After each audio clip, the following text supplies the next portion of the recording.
Ngayon, uulitin ko ang sinabi ko. Bakit importante ang mag-first communion tayo? Para maging very good, kaibigan ni Jesus. Pag kaibigan ka ni Jesus, saan siya titira? Sa puso. Pwede ba siyang mapaalis? Hindi na aalis si Jesus. Kaya mahalaga na maghanda sa pamamagitan ng ay, paano maghanda? Very good. Pagkukumpisal. Ang pagkukumpisal, paglilinis ng ating mga kasalanan. Okay? Pag malinis ng ating kasalanan, pwede na ba tayong mag-communion?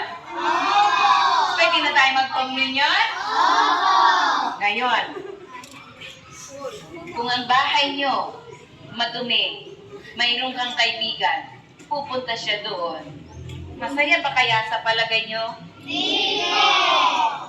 Sa puso natin, lilinisin. Hindi ka na mangungupit. Hindi ka na magdadabo. Hindi ka na mambubuli. Hindi ka na magkikipag-away. Hindi ka na magsisinungaling. Lilinisin nga natin. Kaya, pag nag-umpisal tayo, katulad ng paglilinis sa bahay. Okay? Pag tayo ay nag-communion, sa umpisa, maaari kayo mag-communion sa dila. Luluhod kayo.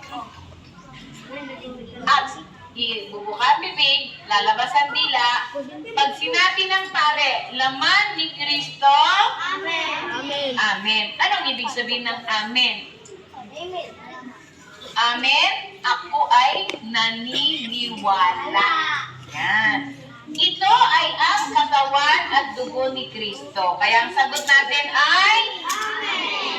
Okay, sister, pwede ko po bang matanggap ang laman ni Kristo? Kasi si Mama, si Papa, si Lolo, si Lola, lahat nagko-communion. Ako po hindi. Pwede niyo bang matanggap? Ngayon. Pwede? Hindi ba? Not yet. Kailangan kayo muna ay magkumpisal at mag-first communion. Kaya sabihin niyo sa Mama, importante ang mag-first communion para maihanda ang aming sarili. Kung mamatay ako bukas, sister, hindi ko natanggap si Jesus. Kasalanan niyo, hindi pa kayo nakapaghanda. Kasi sabi ko, bigay ang documents, memorize yung dasal, hindi pa na-memorize.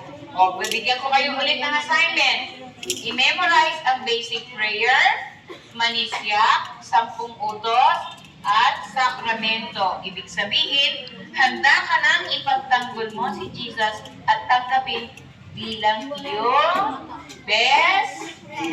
Okay. Gusto niyo manatili si Jesus best friend? Simula sa January, magko-communion na kayo. January pa, pero memorize niyo yung assignment. At pagkatapos, kada isa kayo ay pwedeng pumila at tumanggap sa laman ni Kristo. Okay? Okay.